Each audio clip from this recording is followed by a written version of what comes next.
In the heart of the West African Sahel, where scorching sun met golden dunes, a trade flourished without a single word. Gold from the elusive Wangara people met the salt of the Sahara in a ritual older than time. This is not just history, it's legend, mystery, and ingenuity combined. Discover the silent trade of ancient Ghana. In the vast, scorching Sahel, beneath a sky that shimmered like molten glass, a group of traders gathered in eerie silence. There were no negotiations, no shouting of prices, not even a whisper. One group approached under the cover of dawn, laid their goods on the ground, and retreated into the dunes. Later, another party arrived, examined the offer, and either accepted by leaving their own goods or quietly walked away. No words were exchanged, only actions. This wasn't a scene from a legend, it was real. This was the silent trade of ancient Ghana. Imagine standing there, the wind carrying grains of sand across your feet, the weight of gold in your hands, and yet not a single voice, just the solemn rhythm of trust, ritual, and centuries-old respect. For generations, this wordless exchange powered one of the wealthiest civilizations in pre-colonial Africa. But how could a system without language, contracts, or translators function so flawlessly? Who were these people who traded in complete silence? Why did they refuse to reveal their identities or even speak? Was it fear, strategy, or something far more spiritual? This story is buried in sand and whispers, spoken only through oral tradition, ancient records, and fragments passed down by griots. At the center of this mystery was the mighty empire of Ghana, not the modern nation, but an ancient superpower that thrived over 1,000 years ago in what is now southeastern Mauritania and western Mali. It was a place of golden brilliance, military might, and political cunning. And yet, one of its most extraordinary features wasn't its kings or warriors, but a trade so disciplined, so deeply honored, that it was conducted in absolute silence. On one side stood the Wangara people, secretive guardians of Africa's richest gold mines. On the other side, Berber merchants who had braved the treacherous Sahara Desert, transporting blocks of salt, once as valuable as gold itself. Between them lay no shared tongue, no formal pacts, no interpreters, just silence, ritual, and mutual understanding. Why did this work? What force compelled both sides to honor this system without question? And how did it shape the destiny of an entire region? To answer that, we must journey back to the very beginnings, where the empire itself was born.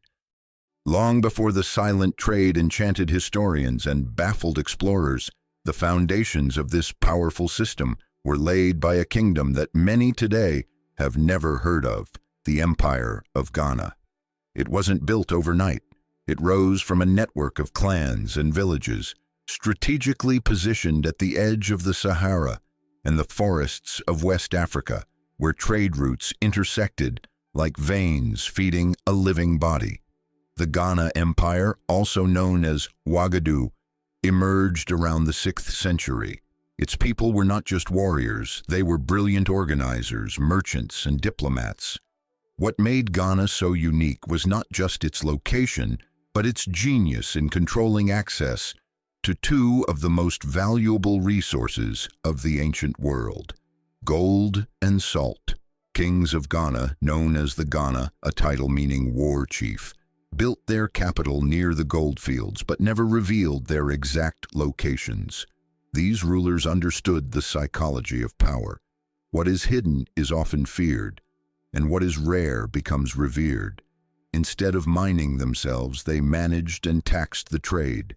Every nugget of gold dust, every slab of salt passed through their system, and with it came wealth, authority, and prestige. The empire became a central hub between Arab traders from the north and the rich resources of the south. Camel caravans arrived in droves bearing textiles, copper, horses, and, most crucially, salt from the Sahara. In return, they sought the gold that made the region famous, but the Ghanaian kings added a twist. They acted as gatekeepers, ensuring that buyers never met the gold producers directly. This deliberate separation created layers of mystery and protection. It wasn't just about economics, it was about control. By shielding the sources of gold and embedding trade within layers of ritual and respect, Ghana forged a system that was not only functional but nearly impenetrable. And so, in this vast sun-baked land, a silent economic engine began to hum. One built on the back of brilliant administration, strategic location, and a sacred respect for the unseen. It was here that the seeds of the silent trade were planted, nurtured by a people who understood that power often lies not in what is said, but in what is kept silent. Gold wasn't just a commodity in ancient West Africa, it was the soul of the land.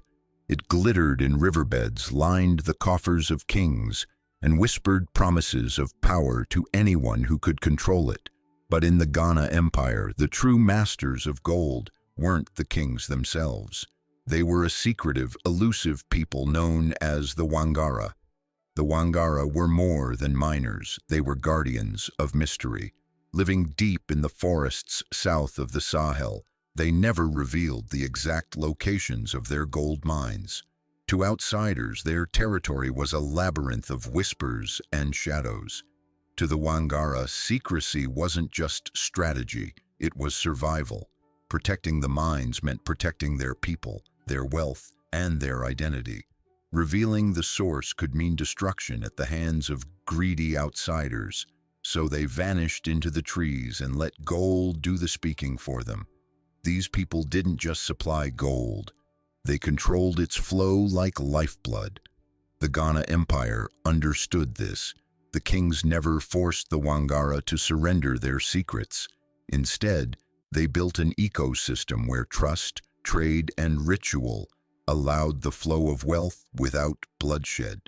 The Wangara would bring their gold to trading posts at the edges of the empire, where they never spoke a word and never met the salt merchants face to face. It was a perfect balance. One side had the salt, the other the gold, and neither truly knew the other. This distance wasn't a flaw, it was the genius of the system. The Wangara were revered not only for their product, but for the sacred way they treated trade. To them, gold wasn't just metal, it held spiritual weight. They believed in fairness, in divine balance. Breaking that balance through greed or dishonesty would curse the trade and their people. Silence, in this context, wasn't just practical, it was spiritual. The unspoken was sacred. Stories spread across the desert about the Wangara, that they could disappear into the forests like ghosts, that their minds were watched by spirits, that they could weigh gold with nothing but instinct. Whether these tales were true didn't matter.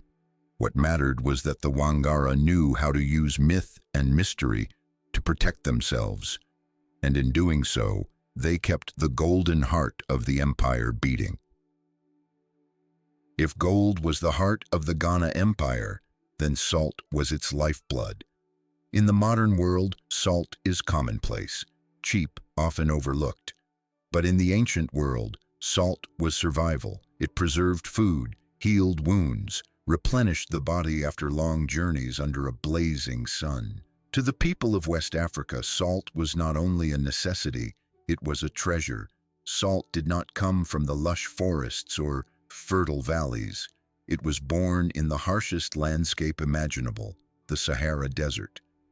In places like Tagaza, deep in the barren stretches of Mali and Mauritania, laborers extracted salt from arid salt pans, enduring unbearable heat and sandstorms that could blind a man in seconds.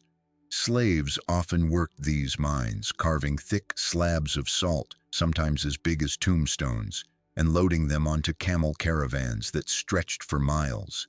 These caravans, led by Berber merchants, became the arteries of trans-Saharan trade. They braved thousand-mile journeys, facing bandits, dehydration, and days of silence, just to bring salt to the southern markets.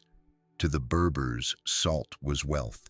To the people of the Sahel and beyond, it was life. And when these caravans reached the borders of the Ghana Empire, something extraordinary happened. They didn't meet traders. They didn't haggle or negotiate. Instead, they entered the realm of the silent trade. They laid their salt down and waited, sometimes hours, sometimes days. Then they disappeared back into the dunes.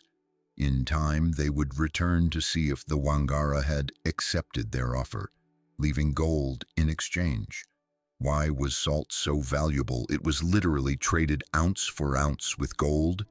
Because in a region where temperatures soared and preservation was essential, salt could mean the difference between feast and famine, between health and decay.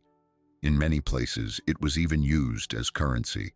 Roman soldiers were once paid in salt, the origin of the word salary. In Ghana, salt wasn't just a good, it was an equalizer to gold. This unspoken exchange between the salt merchants of the north and the gold-guarding Wangara of the south was more than commerce. It was a ritual. Two forces of nature, desert and forest, meeting at the crossroads of human need.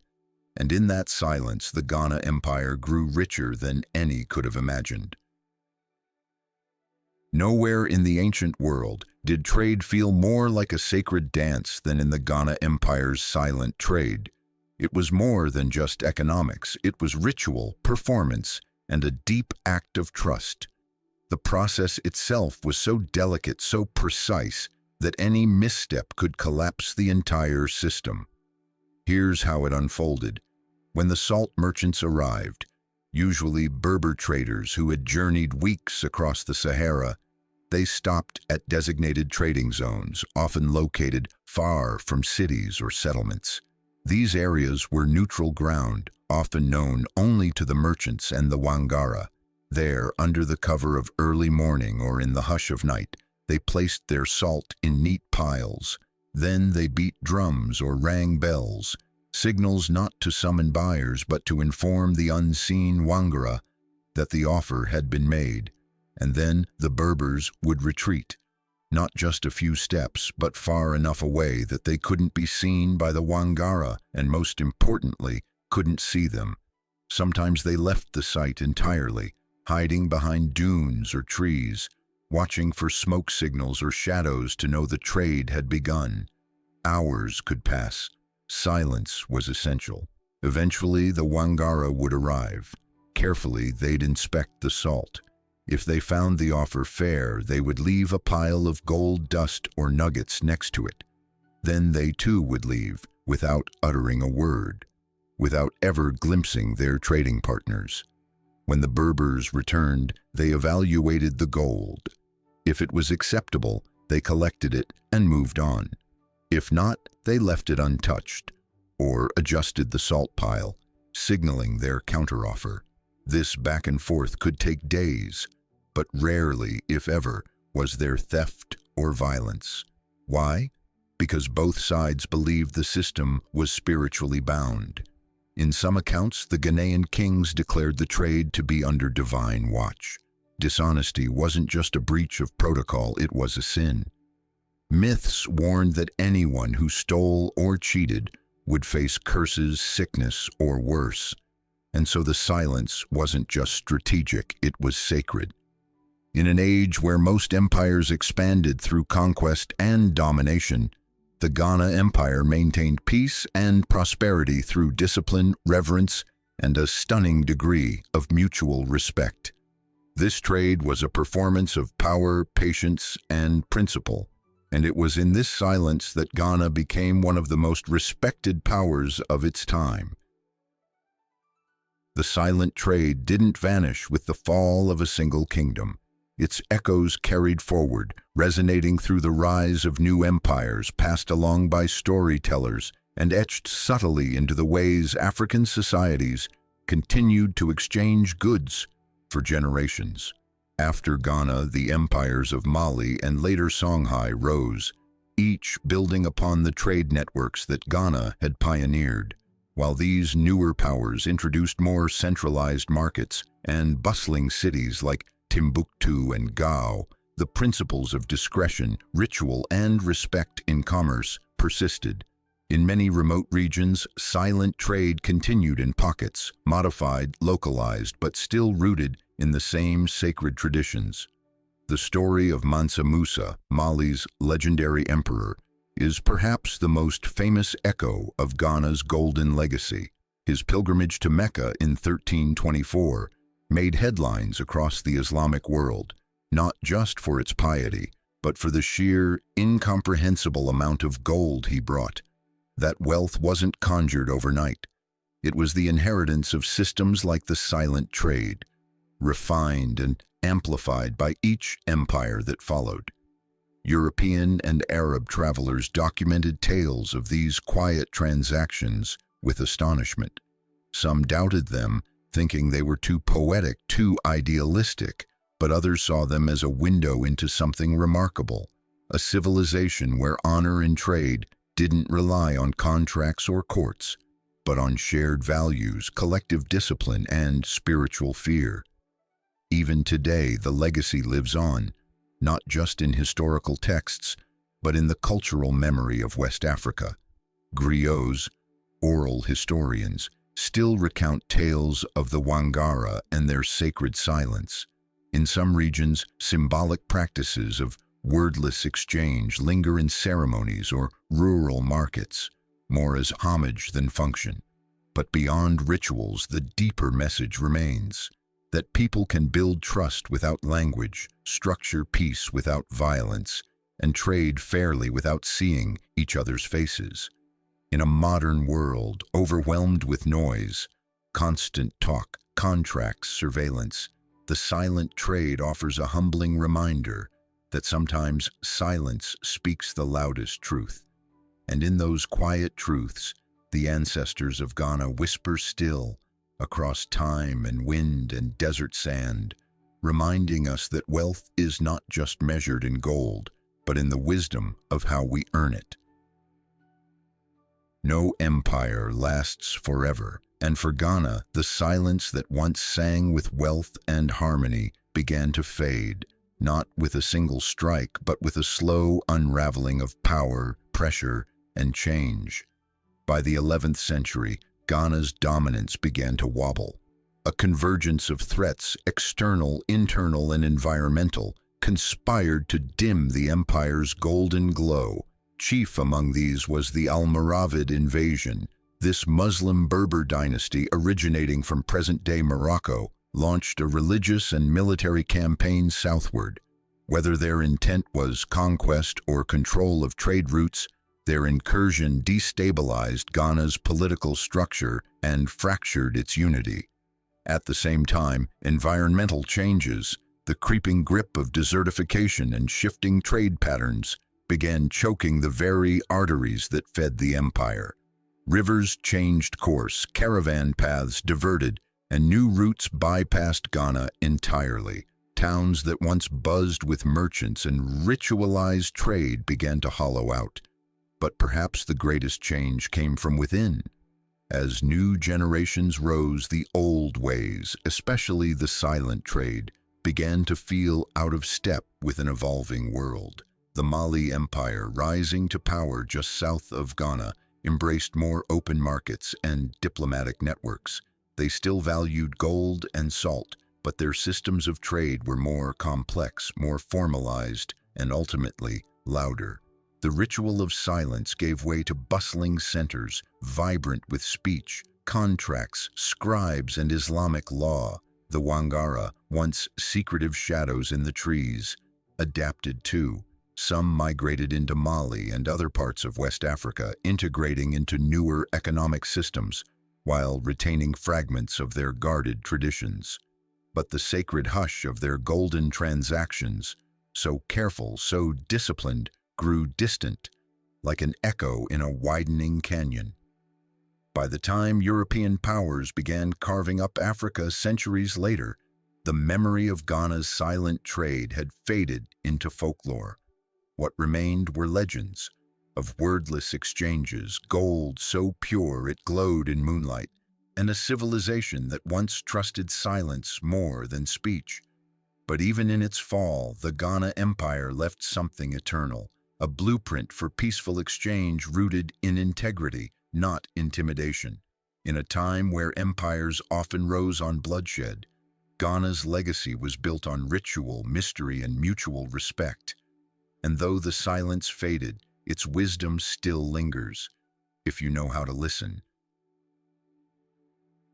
Somewhere in the dunes of the Sahel, where the wind whistles secrets through ancient sand, echoes of the silent trade still linger. They are not loud, they don't shout. But if you stop, if you listen, really listen, you might still hear the quiet rhythm of trust, patience, and power that once defined an empire. The story of Ghana and its silent trade is not just about gold or salt. It's about something far more rare in human history, a system built not on domination but on discipline, not on force but on faith. The idea that two strangers who could not understand each other's words or even see one another's faces could create an economy that lasted for centuries is not just remarkable, it's revolutionary. The Wangara didn't need walls to protect their secrets. The Berbers didn't need written contracts to seal a deal. What they had was a mutual understanding that respect was non-negotiable. And perhaps that's the real treasure here, not the gold, but the wisdom behind how it was exchanged. In our world today, obsessed with speed, noise, and instant transactions, the silent trade reminds us of a lost art, the art of patience, of ritual, of unspoken respect. It teaches that commerce doesn't always require dominance, and that sometimes the most powerful agreements are those spoken not with words, but with action and intention. The Ghana Empire may have fallen, the trading posts may have crumbled, but the legacy endures in the lessons passed down by griots, in the awe of archaeologists, and in the quiet reverence of those who remember that once, in the heart of Africa, the richest deals were sealed not by shouts, but by silence. So the next time you hold a piece of gold or taste a grain of salt, remember the land where they met in peace, and remember the people who taught the world that trust, when honored, needs no voice at all. If you enjoyed this journey into the golden silence of history, don't forget to like this video and subscribe for more stories that deserve to be heard, even when they were never spoken.